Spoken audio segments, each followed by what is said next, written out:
मलिक, मैंने बोला था ना कि चोरी इसी ने की है। ये देखिए, अंगूठी अतिथि कक्ष से ही मिला। ये गलत है। मैंने चोरी नहीं की है। ये मेरे साथ अन्याय है। सबूत तुम्हारे सामने है। चोरी तुम्ही ने की है। अब तुम्हें इसकी सजा मिलेगी। तभी वहाँ पर राधा आ जाती है। क्या हुआ पिताजी? ये सब क्या हो रहा है? और सोहन, तुम यहाँ? इस लड़के ने हरिया के घर पर चोरी की है। ये एक चोर है। नहीं पिताजी, ये चोर नहीं है। इसे मैंने बुलाया था और मेरे कहने पर ही यहाँ पर रुका था।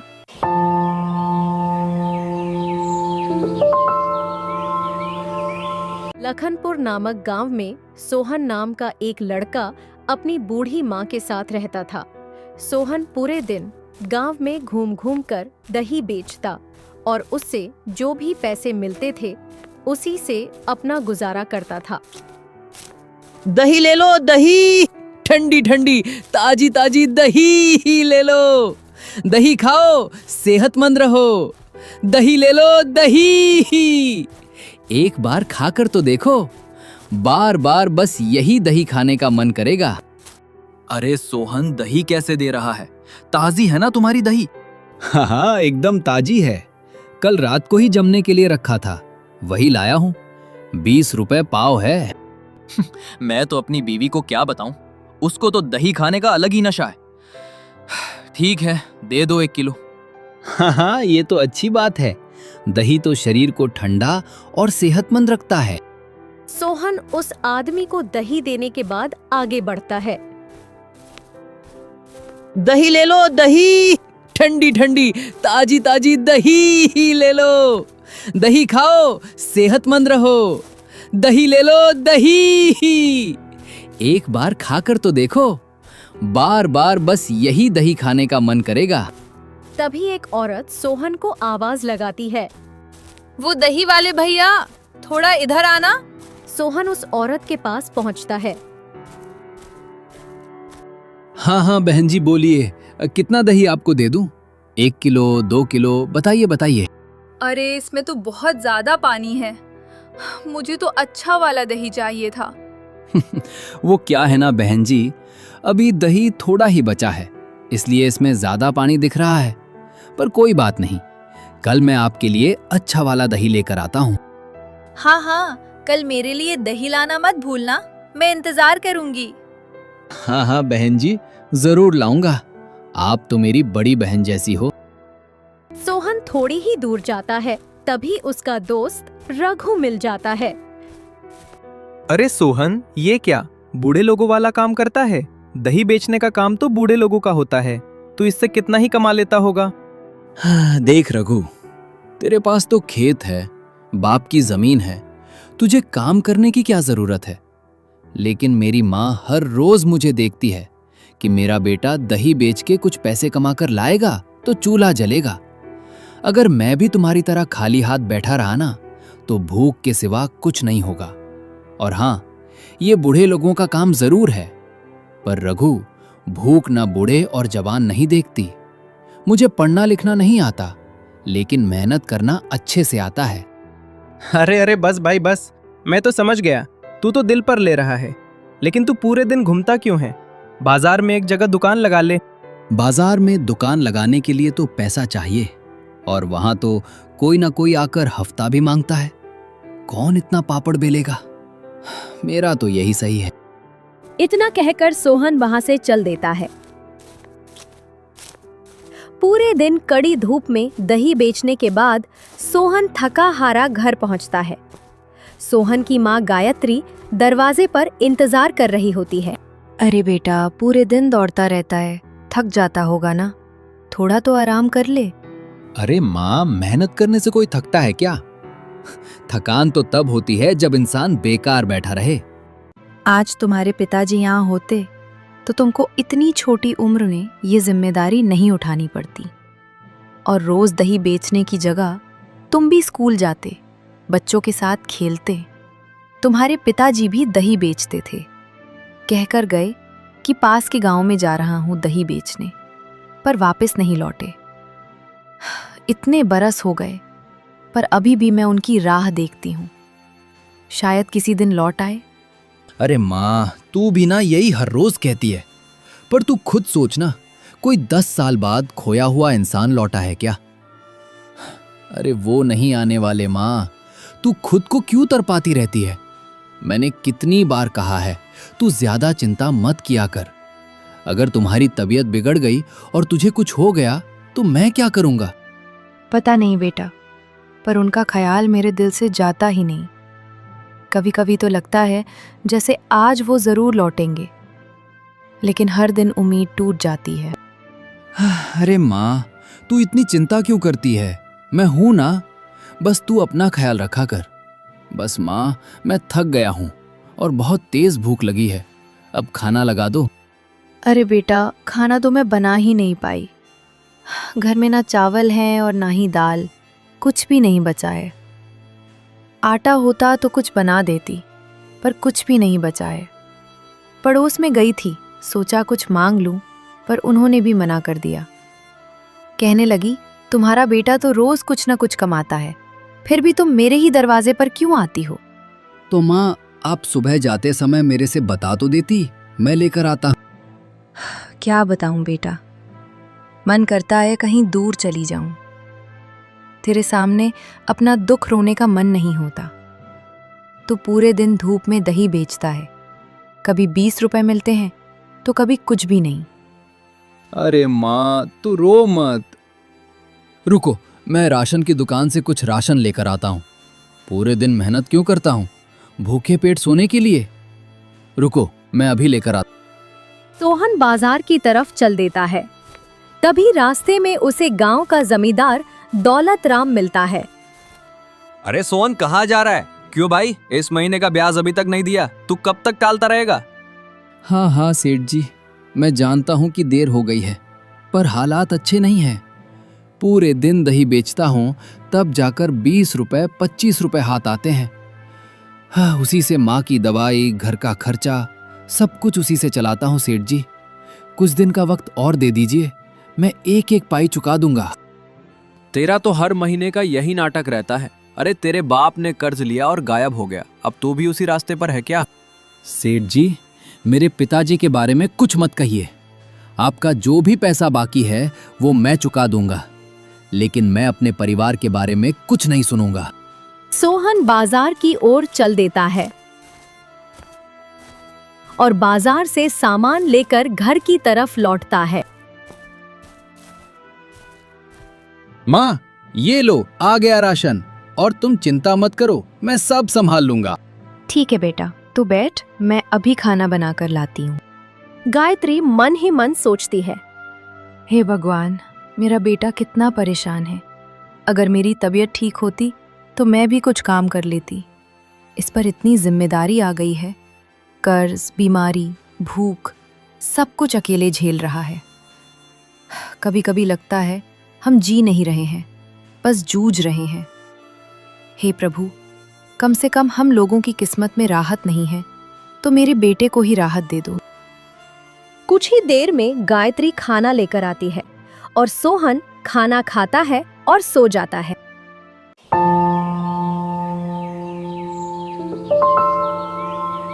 जा रहा है बेटा, रात होने से पहले वापस आ जाना। हाँ हाँ माँ, तू चिंता मत कर, मैं जल्दी ही वापस आ जाऊंगा। तभी पड़ोस में रहने वाली कावेरी आ जाती है।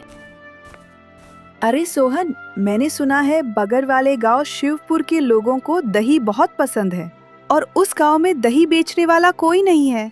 एक बार तुम होकर आ जाओ, शायद उनको तुम्हारी दही अच्छी लगे और तुम्हारी कमाई भी अच्छी हो जाए। अरे वाह, ये तो बहुत ही अच्छी बात है। मैं आज ही शिवपुर गांव के लिए निकल जाता हूँ। सोहन, याद रखना, शिवपुर गांव का रास्ता जंगल से होकर जाता है, थोड़ा संभल कर जाना। बेटा, शिवपुर का रास्ता घने जंगलों से होकर गुजरता है, खतरनाक भी हो सकता है। माँ, तुम फिक्र ना करो, मैं संभाल कर जाऊंगा और सही सलामत वापस लौटूंगा। ठीक है बेटा, बस भगवान तुम्हारा साथ दे। सोहन शिवपुर गांव के लिए निकल जाता है। सोहन जैसे जैसे आगे बढ़ता है, जंगल का रास्ता गहरा होता जाता है। मेरी मदद तभी करो। सोहन कोई को है? एक आवाज कोई है? सुनाई देती मेरी है। मदद करो। अरे ये कैसी आवाज है? ये कहां से आ रही है? मेरी मदद करो। कोई है? कोई है? मेरी मदद करो। सोहन धीरे धीरे उसके पास पहुंचता है और देखता है कि एक आदमी घायल अवस्था में पड़ा हुआ है और उसके पैरों से खून बह रहा है। मेरी मदद करो। मेरी मदद करो। मुझे बहुत तेज दर्द हो रहा है। अरे क्या हुआ? ये आदमी तो बुरी तरह से घायल है। हे भगवान, ये क्या हुआ? रुको रुको, मैं तुम्हें कुछ जड़ी बूटी लगा देता हूँ। रुको रुको, तुम्हें आराम मिलेगा। सोहन थैली से जड़ी बूटी निकालकर उस आदमी को लगाता है। जड़ी बूटी लगाने से उसको दर्द से राहत मिलता है। आप कौन हैं और आपका ये हाल किसने किया? मैं एक किसान हूँ और मैं बाजार से सब्जियां बेचकर आ रहा था। तभी जंगली जानवरों के एक समूह ने मुझ पर हमला कर दिया और मैं बुरी तरह से घायल हो गया। तुमने मेरी जान बचाई। तुम्हारा बहुत बहुत शुक्रिया। मैं तुम्हारा एहसान जिंदगी भर याद रखूंगा। शुक्रिया किस बात का? ये तो हर आदमी का फर्ज है कि वो दूसरों की सहायता करे। ठीक है, अब मैं चलता हूँ। आप अपना ख्याल रखिएगा। इतना बोलकर सोहन वहां से शिवपुर के लिए चल देता है। कुछ ही देर में सोहन शिवपुर गांव पहुंच जाता है। अरे वाह, कितना सुंदर गांव है। यहाँ पर तो दही बेचकर मजा आ जाएगा। दही ले लो, दही। ठंडी ठंडी ताजी ताजी दही ही ले लो। दही खाओ, सेहतमंद रहो। दही ले लो, दही। एक बार खाकर तो देखो। बार बार बस यही दही खाने का मन करेगा। अरे भैया, दही कैसी दिए? हमारे गांव में दही बेचने वाला बहुत दिनों बाद दिखाई दिया। बहन जी, 20 रुपए पाव है। दही तो अच्छे है ना? हाँ हाँ बहन जी, दही एकदम अच्छा क्वालिटी का है। आप खाओगे तो आपको खुद पता चल जाएगा। आपने ऐसा दही पहले कभी नहीं खाया होगा। ठीक है, आप 1 किलो दे दीजिए। सोहन को दही बेचते बेचते शाम हो जाती है। गांव के मुखिया की बेटी राधा गांव में घूमने के लिए निकली थी। तभी उसकी नजर सोहन पर पड़ती है। अरे वो दही वाले भैया, दही कैसे दे रहे हो आप? बहन जी, 20 रुपए पाव है, बस थोड़ी ही बची है। मेरे पिताजी इस गांव के मुखिया है। उनको दही बहुत पसंद है। आप उनके लिए एक स्पेशल दही बना सकते हैं। हाँ हाँ, क्यों नहीं। मुखिया जी मेरे हाथ का दही खाकर खुश हो जाएंगे। ऐसा दही पहले उन्होंने कभी नहीं खाया होगा। राधा सोहन को लेकर घर की तरफ चल देती है।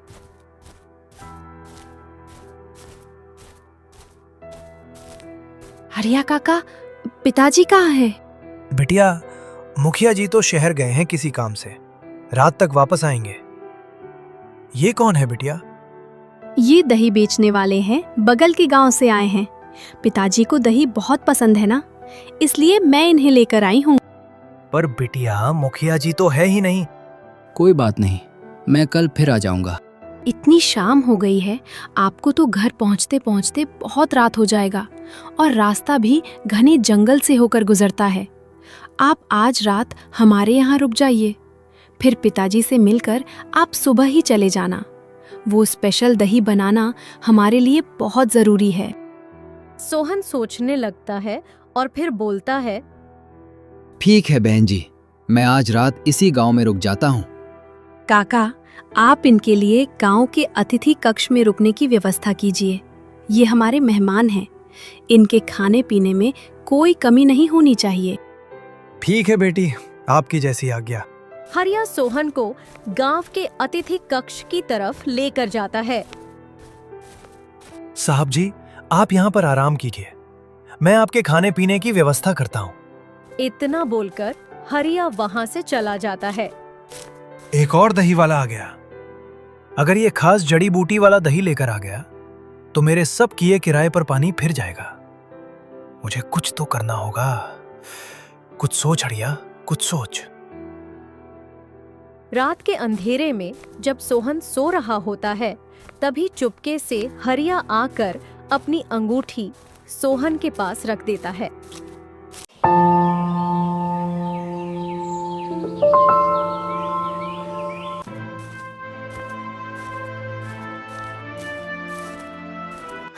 मुखिया जी मेरे घर पर चोरी हुई है। मैं तो लुट गया। मेरी पूरी जिंदगी की कमाई लूट गई। वो चोर मेरी सोने की अंगूठी ले गया। मुखिया जी, मेरे साथ अन्याय हुआ है। अब आप ही न्याय कीजिए। क्या हुआ हरिया, तुम इतना रो क्यों रहे हो? क्या हुआ तुम्हें? मालिक, कल रात को मेरे घर पर चोरी हुई और चोर मेरा सोने का अंगूठी लेकर चला गया। मालिक, मैं तो बर्बाद हो गया। क्या चोरी? हमारे गांव में चोरी आज तक तो कभी ऐसा नहीं हुआ। हाँ मालिक, अब आप ही कुछ कीजिए। मैं तो लुट गया। क्या रात को तुमने किसी को अपने घर के आसपास देखा? हाँ मालिक, मैंने रात को एक बार उस लड़के को अपने घर के पास देखा था, पर मुझे क्या पता था कि वो ऐसा भी करेगा। वो तो दिखने में कितना मासूम है। ये लड़का कौन है? मुझे तो इसके बारे में कुछ नहीं पता। मलिक, कल शाम को राधा बेटी ने आपसे मिलाने के लिए एक लड़के को लेकर आई और आप शहर गए थे, तो उसे रात गुजारने के लिए गांव के अतिथि कक्ष में ठहरने के लिए बोली थी। वैसे राधा बेटी कहाँ पर है? दिखाई नहीं दे रही है। मालिक, बेटी सुबह सुबह गांव के बच्चों को व्यायाम सिखाने गई है। तुम्हें पक्का यकीन है कि वही लड़का रात को तुम्हारे घर पर था? ठीक है, जाओ उस लड़के को लेकर आओ। हरिया जाता है और सोहन को लेकर आता है। तुम्हारी हिम्मत कैसे हुई मेरे गांव में आकर चोरी करने की? तुम ऐसा सोच भी कैसे सकते हो? मुखिया जी, चोरी और मैं? आप क्या बोल रहे हो? मुझे कुछ समझ नहीं आ रहा है। वो तो बहन जी ने बोला था कि आपसे सुबह मुलाकात होगी, इसलिए मैं रात को अतिथि कक्ष में ही रुक गया। मुखिया जी, मुझे फंसाया जा रहा है। मालिक, आप एक बार अतिथि कक्ष की तलाशी का आदेश दीजिए। अभी दूध का दूध और दही का दही हो जाएगा। ठीक है, तुम जाओ और अतिथि कक्ष की तलाशी करके आओ। हरिया जाता है और अंगूठी लेकर आता है। मलिक, मैंने बोला था ना कि चोरी इसी ने की है। ये देखिए, अंगूठी अतिथि कक्ष से ही मिला। ये गलत है। मैंने चोरी नहीं की है। ये मेरे साथ अन्याय है। सबूत तुम्हारे सामने है। चोरी तुम्ही ने की है। अब तुम्हें इसकी सजा मिलेगी। तभी वहां पर राधा आ जाती है। क्या हुआ पिताजी? ये सब क्या हो रहा है? और सोहन, तुम यहाँ? इस लड़के ने हरिया के घर पर चोरी की है। ये एक चोर है। नहीं पिताजी, ये चोर नहीं है। इसे मैंने बुलाया था और मेरे कहने पर ही यहाँ पर रुका था। ये एक दही बेचने वाला है ताकि माँ ठीक हो सके। तभी वहां पर एक आदमी आता है और वह वही आदमी था जिसकी जान सोहन ने बचाई थी। अरे, आप यहाँ पर? अभी आपका घाव कैसा है? हाँ, मैं यहाँ पर क्योंकि मेरा यहाँ आना जरूरी था। तुम चिंता मत करो सोहन, तुम्हारे बारे में हमें सब पता चल गया है। नाथू, तुम यहाँ? मैंने तो तुमको उस दही वाले को ढूंढने के लिए भेजा था। क्या हुआ? मिला वो दही वाला? हाँ मालिक, उसका सारा राज पता चल गया है। मैं उसी के लिए यहाँ आया हूँ। मुखिया जी, सोहन चोर नहीं है। चोरी किसी करीबी ने ही की है। सोहन, तुम्हारे पिताजी कोई मामूली आदमी नहीं थे। उनके हाथों में जादू था। जादू। वे मुखिया जी के भरोसेमंद थे। वे हमेशा से ही मुखिया जी को दही लाकर देते थे। मुखिया जी को उनके हाथ की दही बहुत पसंद थी। हाँ, एक दही वाला था जिसे अलग अलग प्रकार के दही बनाने आता था।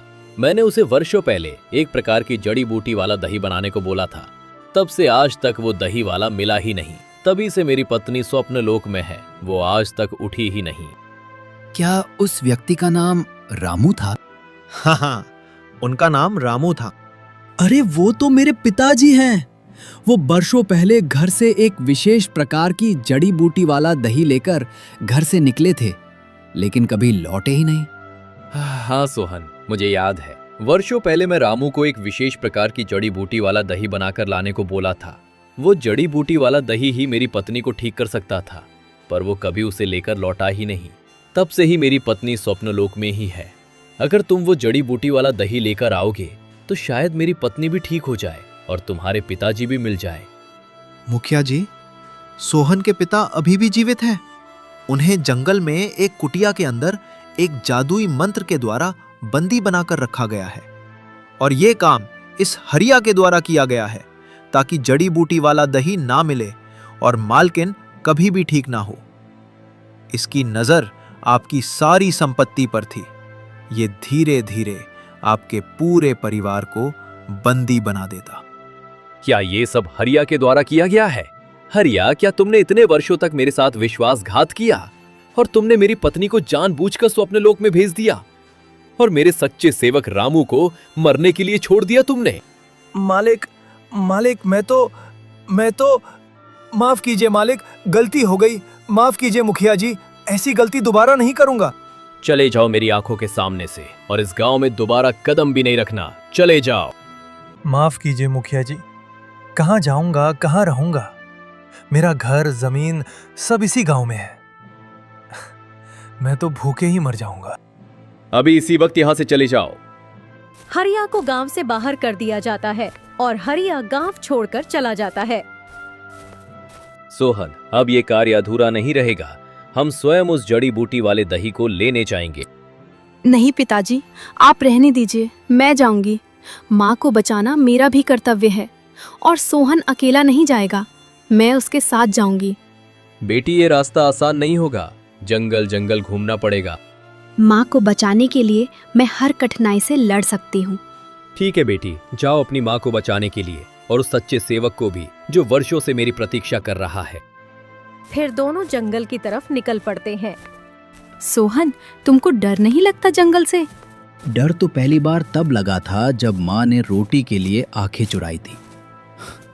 अब तो लग रहा है जैसे मैं किसी कहानी का आखिरी किरदार हूँ। दोनों जंगल के अंदर उस कुटिया तक पहुंच जाते हैं। जैसे ही दोनों कुटिया के पास पहुंचते हैं, एक आवाज आती है। तुम लोग जिसकी खोज में आए हो वो सच्चा है कि स्वार्थी? क्या तू अपने लिए आया है या किसी और के अधूरेपन को पूरा करने? मैं बस एक बेटा हूँ जो अपने पिता को लेकर लौटना चाहता हूँ। मैं एक इंसान हूँ जो किसी भी आत्मा को अधूरा छोड़ना नहीं चाहता। माँ ने कहा था, कभी किसी को अधूरा मत छोड़ना। अच्छा, तो तुम अपने पिता के लिए आए हो। तुम जितना आसान समझते हो वो इतना आसान नहीं है। इस कुटिया का दरवाजा खुला है, फिर भी तुम इसमें प्रवेश नहीं कर सकते। ये एक जादू मंत्र से बंधा हुआ है। अगर तुम बिना मंत्र प्राप्त किए हुए इस घर में प्रवेश किए तुम मारे जाओगे। तो मैं इस कुटिया में कैसे प्रवेश कर सकता हूँ? इस जंगल में एक प्रकार का फूल है जिसमें से एक तेज रोशनी चमकता है। वो फूल लाकर तुम इस दरवाजे के पास रखते हो तो उस मंत्र का असर खत्म हो जाएगा। पहली बार कोई यहां बिना लालच के आया है। मैं तुमसे प्रसन्न हुआ। जाओ, वो फूल लेकर आओ। लेकिन एक बात याद रखना, अगर तुमने कभी भी किसी का बुरा किया होगा तो वो फूल स्पर्श करते ही पत्थर का बन जाओगे। याद रखना। सोहन और राधा उस फूल की तलाश में निकल पड़ते हैं। वे दोनों थोड़ी ही दूर जाते हैं तो उन्हें वह फूल दिखाई देता है। यहाँ पर तो बहुत सारे फूल चमक रहे हैं। हमें कैसे पता चलेगा कि कौन सा फूल असली है? ये तो हमारे लिए छलावा भी हो सकता है, हमें भटकाने के लिए। हाँ, तुम सही बोल रही हो, लेकिन आज तक हम लोगों ने किसी का बुरा नहीं किया है, तो हमारे साथ भी बुरा नहीं होगा। चलो भगवान को याद करते हैं और फूल तोड़ते हैं। सोहन फूल के पास जाता है और एक फूल तोड़ लेता है। सोहन जैसे ही फूल तोड़ता है, सारे फूल गायब हो जाते हैं। फिर दोनों फूल को लेकर कुटिया के पास पहुंचते हैं और उस फूल को दरवाजे के पास रख देते हैं। फूल को रखते ही एक तेज रोशनी चमकती है। तुम लोग अब इस कुटिया में जा सकते हो। अब मैं भी इस श्राप से मुक्त हो गया। तुम्हारा बहुत बहुत शुक्रिया। दोनों कुटिया के अंदर जाते हैं। अंदर एक बूढ़ा व्यक्ति था जो वर्षों से किसी के इंतजार में था।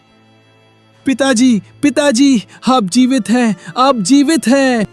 तू क्या सच में मेरा बेटा है? मैंने तो सोच लिया था कि मैं यही दम तोड़ दूंगा, पर तू आ गया बेटा, तू आ गया। हाँ पिताजी, मैं आ गया। पिताजी आप ठीक तो है ना? आपने हार नहीं मानी? बेटे, तुम लोगों के प्यार ने मुझे जिंदा रखा। मुझे पता था तू मुझे लेने जरूर आएगा, पर अब समय आ गया है वो काम पूरा करने का जिसके लिए मैं यहाँ आया था। हाँ पिताजी, पिताजी, क्या वो जड़ी बूटी वाला दही आपके पास है जिससे मुखिया जी की पत्नी शकुंतला जी का शाप टूट सकता है? वो स्वप्न लोक से वापस आ सकती है।